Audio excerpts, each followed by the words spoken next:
Hello lovers of African films and theatres, welcome to the bothakgatv YouTube channel.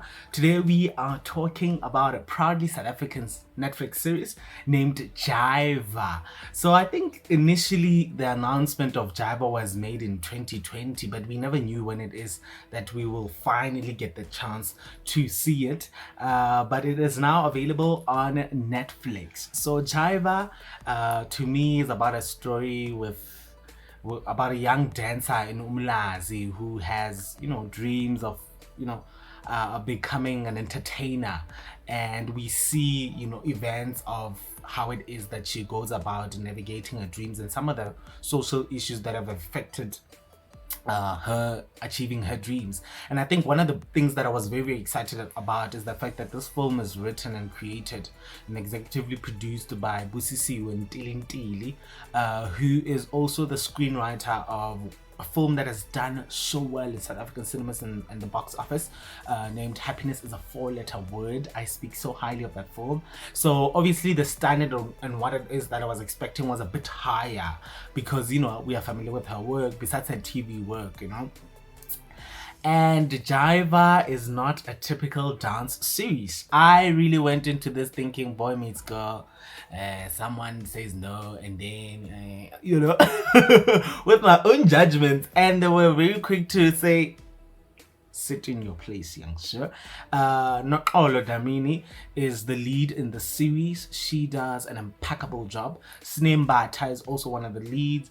Candice Mudisele is also one of the leads in the story. And I think what's also unique about this series, what they did is that the supporting characters and other leads it's actually, I think, supporting characters, they gave them their own story, so you followed them.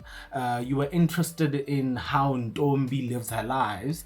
Ntombi acted by Noxolo Dlamini. You were also interested in what other characters are doing. Zinhle, why does she do the things that she does? Zinhle is this young girl who lives a very promiscuous life. She's in the club getting her coins, smiles just so that she makes a little bit of money. And I think when they take you for you to see where it is that the environment she lives in, you understand what she has it hard. She has it hard. And then you see in Ntombi the type of life that she lives, and what they did was so beautiful. Ntombi had this love interest named Nati. How they showed their events was beautiful. I'm glad they didn't start with showing them as young people and then years later, they're 5 years later, and then we are seeing a different story. That could have been very typical. So it was very, very nice how they portrayed the events.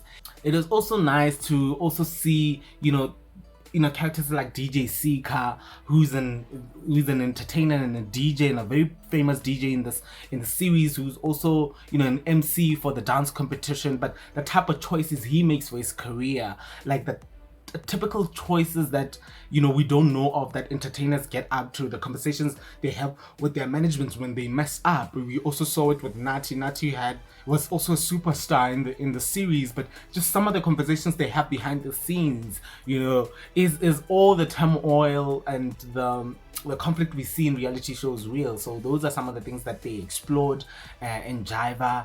Jiva is shot impeccably well,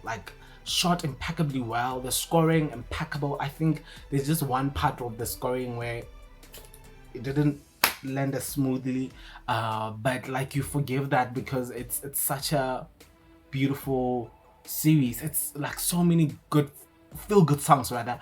If you're a fan of Brenda Fassie, you will hear your Brenda Fassie, your Lebo Mathosa, your Boom Shaka, and then you will hear the latest whoo, Msaki, Amanda Black, and it lands well. It's not those things where people are sad and you hear a boom boom boom and gom song rather. So those are some of the things that I believe they got right. We also see the life of Vuyiswa. Some of the choices that she has made for her life was very interesting, very, very interesting. I think she really delivered. Candice Mudisele brought it with the Vuyiswa character. A beautiful thing happened between Candice not Candace, between Louisa and Menzi. Some of the things that you know, some of the dynamic was revealed. You know, this girl who has a facade, and for her to be doing what she did, losing it all and just rising and being at it, you know, just how portrayed how some of the girls are sometimes silenced in relationships. So that was beautiful to see in the series. But yeah, man, I think it has everything for everyone. It's literally something an entire family can watch. But what they did was just beautiful. How they did certain things, I think they were very deliberate. And we saw a lot of that, which was, you know, beautiful. They like, it's not a story about one person. I think the series, and it's not good to say they don't know how to tell stories. I think they were just trying to be a bit different and be a bit unique. That was amazing. I think episode 3 and episode 5 stand out for me. A lot of South African designers are there. Rich Mnisi, what's that? Imprint, Makosa.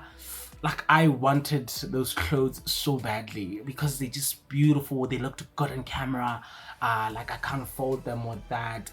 I did think maybe certain things and certain character things were not complete. Certain stories, because like everybody had a story of their own. I just felt like maybe that one story was not complete. You can also watch it and just to see what I mean. Samu and the girlfriend, what happened there?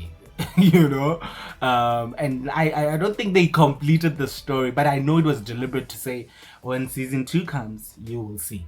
And I think maybe the events of season 2 will drive the season, but it would be nice if they could complete the events of season 1 and then introduce something different, and just go at it. I'm glad that the series didn't end with a murder. No, we need something refreshing, guys. We need something refreshing. But yeah, I think it's Jiva. It may be worth your time. It will be worth your time. Give it out. Give it a chance. But I understand why maybe certain people are skeptical. Because I think they were saying it's a bit similar to a South African movie that we once saw called Hear Me Move. I think maybe also because Buntle is in the series, it was very easy to compare that. But if the trailer didn't convince you, check out the first episode and let it be the reason you make the decision you make. And I think they did have Buntle appear as herself, which there's nothing wrong. But also I believe the events of Hear Me Move were also in KZN. I believe they were in KZN. And I think if we know that this dancer once won, I think it would be nice if they just used the character name to come and we see her as the superstar now, who once won a dance competition years ago and now she's well established, she's doing her own stuff. That could have also worked. But of course, I think there are certain moments where you're seeing Buntle appear as herself and here's the little sister acting as a character. You would chuckle at that, but it doesn't mean it's anything that, you know, that took anything away from the series and the story. I think, yeah, man, I think it's something I'm glad the rest of the world will be watching.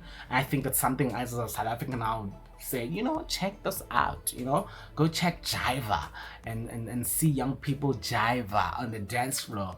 But yeah, it was beautiful.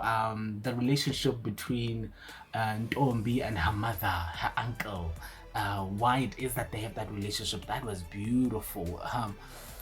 Oh wow, the performance of Nokolo Dlamini, it was just beautiful. Like, wow, talk about a lead carrying a story. That was just beautiful. It's a star-studded cast. Look out for your faves. Your faves are probably in the series. And yeah, go check it out on Netflix. That's all we have for you on bothakgatv. Thank you so much for honoring us with your support.